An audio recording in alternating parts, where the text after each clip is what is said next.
As many of you start boarding planes this week or maybe even next month for Hanukkah and Christmas, have you ever wondered what causes turbulence on an airplane? Or how do pilots keep you safe when you are flying through turbulence? Well, I went out to the United Airlines Training Facility in Denver to get the answers to those questions.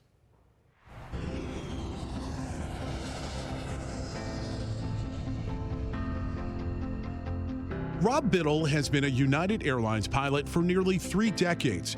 He's seen a lot of turbulence in his career. We're not scared at all. This is part of aviation. It's actually a natural occurrence. While Biddle does his safety checks in order to ensure his next flight is smooth, Biddle wants you to know every 9 months we go for recurrent training and check rides. Throughout those training and check rides, we always get opportunities to practice. Pilots are well aware of how uncomfortable turbulence can make us feel. I think it's the uncertainty. I think it's being in the back of an airplane where you can't really see what's ahead of you. We went to the United Flight Training Center in Denver to see how pilots train for turbulence. Our first question, what is turbulence? It is just changes in direction of the air and in the speed of the air moving over the surface of the earth. And the combination of those two things is what causes bumpy air or turbulence. Even though it may be scary, I learned that turbulence is actually a good thing. It's the plane's way of trying to find a balance between its path and the weather outside of the plane. There's 4 main types of turbulence. There's thermal, there's mechanical, there's mountain wave, and there's clear air turbulence. Pilots rank the type of turbulence based on its intensity. Light turbulence barely causes a disturbance, like you walking over a pothole.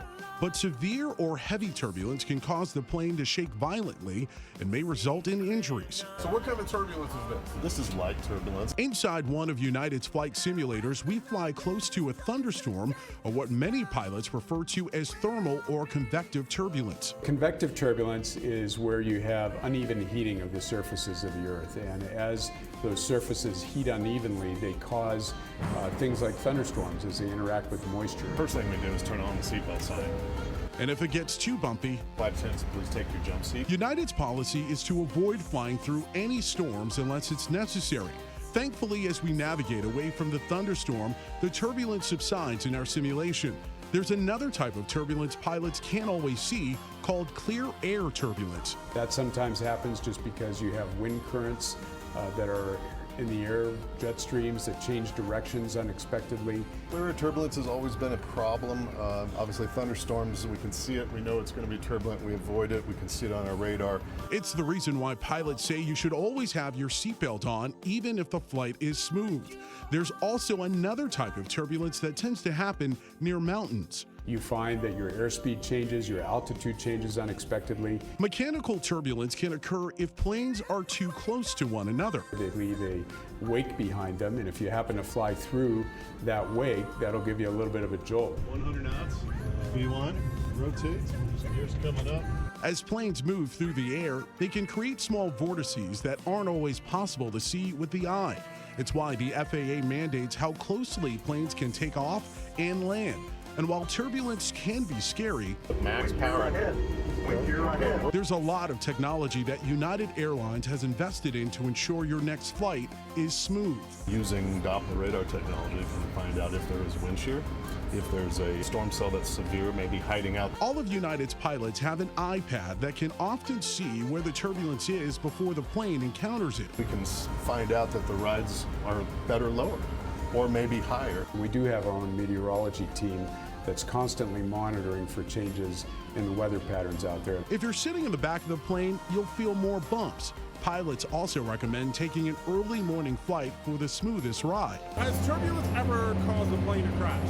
Turbulence has not caused an airplane to crash. So rest assured, the next time you hear the words, Flight attendants, take your jump seats. you're in good hands, even if the friendly skies aren't being so friendly. It's all about communication. We want to make sure that our flight attendants and our passengers are safe. Sit back, relax, and enjoy the ride. Jason, this is great. I mean, a lot of people have anxiety over flying because of turbulence. And from that, you're armed with the information. You know exactly what it is, so it's not as scary. So thank you. You lower my You're anxiety welcome. level. Well, and thank you to United Airlines for allowing us Absolutely. to graciously use their simulator to explain I want to know the story. what that was like because, by the way, Jason is a huge aviation buff. You got to fly a simulator. I mean, that must have been a dream come true for you. It certainly was a dream come true because they let me actually take off the plane. Very cool. Which Did was you very land cool. it? I did not. We didn't have a chance to Okay. do that, That's but the you know, tricky maybe part. next time. They told me I could come back, but I did want everybody out there to know again that turbulence has never ever crashed a plane. Planes usually do run into those issues, you know, whenever you encounter huge updrafts in planes, and that's part of the reason why you have airlines that have equipped all of their airplanes with that Doppler system. So you can they're avoid able to- microbursts yeah. and extreme weather like that. Yeah. So again, thank you to United and thank you to all of the pilots that we spoke to.